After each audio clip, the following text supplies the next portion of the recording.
We are officially on the last leg on the road to the Royal Rumble. Me personally, it is my favorite time of the year as we get to the Royal Rumble because the Rumble just sets everything straight and really maps out how the year could go for the WWE. And the show itself is one of, if not my favorite PLEs that WWE does. Largely because I have a lot of friends who don't typically watch wrestling, but they always end up watching the Royal Rumble. So it's always fun having your friends who don't typically watch wrestling actually watch wrestling for a night. And I feel like that could be this, and I feel like that's the scenario for a lot of WWE fans who have some friends that don't typically watch wrestling, but the Royal Rumble is a lot easier to follow because a lot is happening, and you don't have to be a super hardcore wrestling fan to understand what's going on in the Rumble.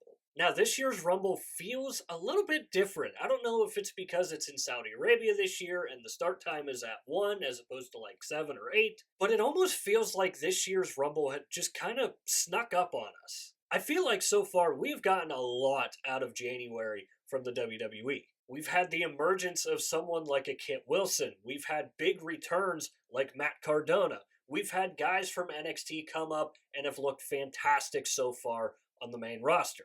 Oh, and not to mention, we also had Drew McIntyre beat Cody Rhodes for the Undisputed Championship. So I feel like a lot has happened so far in 2026 for the WWE that it almost felt like the Rumble kind of snuck up on me. But I am absolutely more than ready to get on this roller coaster of a night, and I am more than ready to start the road to WrestleMania. Real quickly, before we get too far ahead in this video, I want to say that if you are a WWE fan, consider subscribing to this YouTube channel. That is all we post is WWE related content. So if you're a WWE fan, again, consider subscribing. It's free. You can always change your mind later. So starting off with my 2026 Royal Rumble preview, we are going to start off talking about AJ Styles versus Gunther. AJ Styles is putting his career on the line. If he loses to Gunther, his professional wrestling career, at least in the WWE, is done.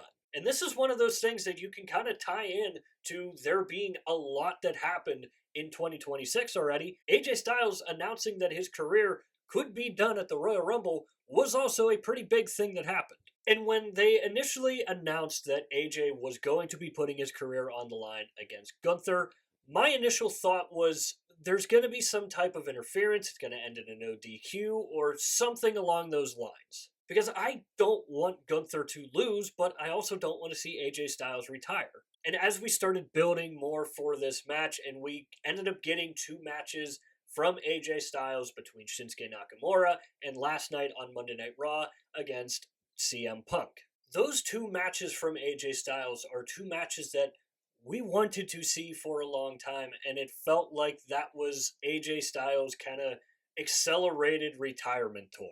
And as much as I want to see AJ Styles win, I think Gunther is going to end up winning, and AJ Styles' career is going to be over. The only way that I could see this somehow moving farther is we somehow get a no DQ. Now, last night on Monday Night Raw, we saw AJ Styles' match with CM Punk end in a no DQ because of Finn Balor. And there's a part of me that hopes that we could see Finn Balor interfere in this match, causing a no DQ, and we have one final match between AJ Styles and Finn Balor, but I don't think that's going to necessarily happen. I think Finn Balor is more focused on CM Punk at the moment than he is AJ Styles. So that is just a little bit of wishful thinking on my part, because again, I don't want to see AJ Styles retire yet. So as much as I want to see AJ Styles win, I think the writing has been on the wall. We've gotten 2 great matches between him and Shinsuke Nakamura and him and CM Punk, and I think it's going to be a really, really solid match between him and Gunther. Moving on to Drew McIntyre taking on Sami Zayn for the Undisputed Championship. We've been wondering what is going to be next for Drew McIntyre now that he is the Undisputed Champion, and his first real task seems to be Sami Zayn. And I think that that is a mighty, mighty big task for Drew McIntyre. Now, Sami Zayn was my early favorite to win this year's Royal Rumble simply because it's in Saudi Arabia. And with Sami Zayn being very, very popular with the Saudi crowd, I thought that it had all the makings for him to actually win the Royal Rumble this year. And there's still a slim chance that we do see Sami Zayn in the Royal Rumble, depending on how this match goes. If Gunther is going to have a match with AJ Styles and still be in the Rumble, why can't Sami Zayn do it? Now, do I think he's going to be in the Rumble? No, I don't. And I also don't necessarily want to see him win. I want to see Drew McIntyre win. And this one is very, very close for me. I don't hate Sami Zayn at all. I just like Drew McIntyre more, and I want to see him more as the Undisputed Champion. And I want to see this title reign really get going before it ends too soon. So again, I want to see Drew McIntyre win, and that's who I'm going to pick, but it would not surprise me at all if they gave it to Sami Zayn, considering how popular he is with the Saudi crowd. And if he doesn't, again, the possibility is still there that he could make an appearance in the Rumble after. Moving on to the 2026 Women's Royal Rumble match, where the field is absolutely stacked. We have the likes of Rhea Ripley, Io Sky, Alexa Bliss, Charlotte Flair, you name them, they're most likely in this match already. And this has me super, super intrigued because obviously women's matches in Saudi Arabia don't typically go over very well. I will say that they have been getting more and more popular once they allowed the women to actually perform in Saudi Arabia. So I'd like to think that there's going to be a lot of returns, but there's also part of me that wouldn't necessarily be surprised if there isn't as much as we expect there to be. I think you could see a fair share of NXT people, maybe. Now, the one thing that I'm going to be keeping a very, very close eye on throughout the course of this year's Women's Rumble is Raquel Rodriguez, Roxanne Perez, and Liv Morgan. How are they going to fare in this year's Rumble? Obviously, we know Roxanne Perez can go for a very, very long time.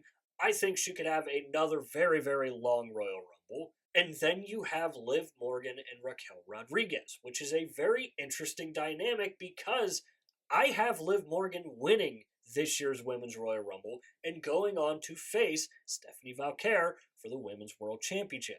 Now, the thing with that is Raquel Rodriguez also has a match upcoming with Stephanie Valkyrie for that same Women's World Championship. So I think that you're going to see this story really take center stage in this year's Women's Rumble, and you're going to start to see it forming more of the story moving forward as we get closer to WrestleMania. If Liv Morgan ends up winning the Royal Rumble and Raquel Rodriguez wins the Women's World Championship, maybe that could start something between the two of them. And even if that doesn't happen, let's hypothetically say that if Raquel Rodriguez doesn't defeat Stephanie Valkyrie and Liv Morgan ends up winning the Rumble, going on to face Stephanie, she ends up winning, then you have Raquel Rodriguez wanting that same title, but this time it's on her very, very good friend and member of the Judgment Day, Liv Morgan. Now, obviously, you also have to consider Rhea Ripley, Io Sky being in this match as well,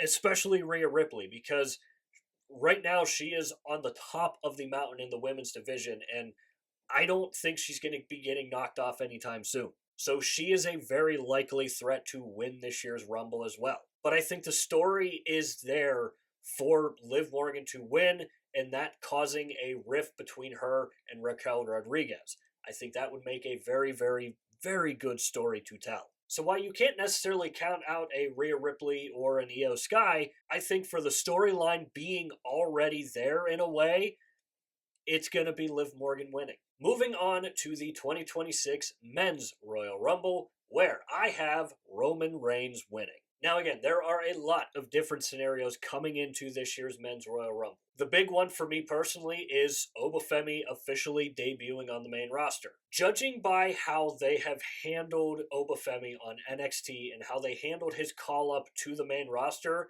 I expect big, big things from Obafemi this year. And I expect him to go very, very long, possibly being the final four of this year's Rumble. And if they really wanted to give him a monster push, he very well could win it. I think that may end up catching a lot of people off guard, but again, when you take a look at how they have treated this man on NXT, getting called up to the main roster, not taking a loss to go up to the main roster, but simply just vacating the NXT championship, that typically doesn't happen. And that told me that they have monster plans for Obafemi. So I would not be shocked at all if they ended up giving the win to Obafemi here. You have someone that I think is going to be returning in LA Knight. And I think LA Knight is going to be there as kind of the sentimental favorite, and I think he could go very long as well in the Rumble, ultimately losing once again. Now, obviously, it's not confirmed whether or not he's going to be returning. I very well could see him return. I'll be kind of surprised if he doesn't,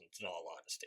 And taking out those two guys, you have someone like a Cody Rhodes, who is very, very poised of winning Royal Rumbles, as we know from years past, winning back-to-back Rumbles. But I think he's going to be more preoccupied with Jacob Fatu, who's also in the Rumble match this year, and I could easily see those two taking each other out of the Rumble and going on an absolute brawl like we saw in Saturday Night's main event.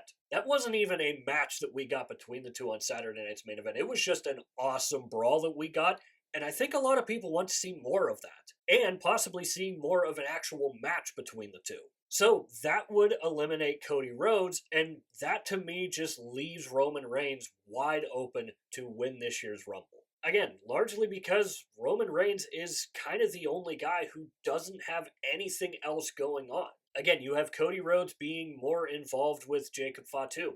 If Gunther does take part in the Rumble this year, if he loses, they could easily blame it on him having the match with AJ Styles prior to the Rumble. And I just don't see them going with another guy like Jey Uso or anyone else that is declared. So I could see them easily going with Roman Reigns this year, and I could see him going on to WrestleMania to face CM Punk. Now, I only say CM Punk because there was that moment after War Games where we saw Roman Reigns, Cody Rhodes, and CM Punk. And while the conversation was mostly between Cody and Roman, CM Punk was also very, very in the middle of that. So it would not shock me at all if they give Roman the win, he goes on to WrestleMania to face CM Punk for the World Heavyweight Championship. Or he could go on and face Drew McIntyre again. We know that those two have a ton of history to build off of, and what could that feud look like with Drew McIntyre as the undisputed champion now? So taking a look at how everybody is kind of busy with other stories, Roman Reigns doesn't have anything going on right now.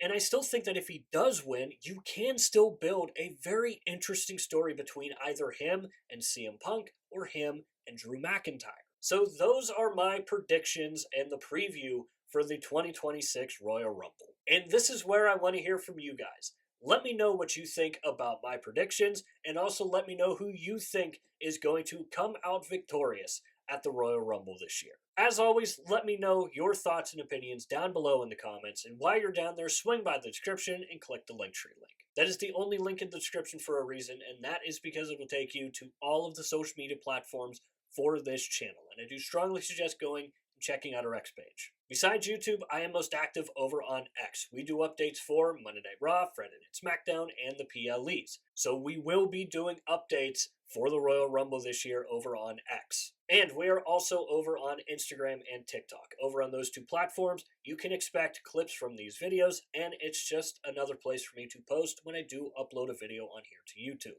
So with all that said and done, that is going to do it for this video here. I hope you enjoyed the video. If you did enjoy it, hit the like button. If you really enjoyed it, hit the subscribe button. Again, both are free. Both really help out the channel a lot. And of course, if you have made it to this point of the video, I want to say thank you very, very much for taking the time out of your busy day to watch these videos here, because it genuinely means the world to me. And as always, stay tuned for more WWE content coming in the future. We'll see you next time.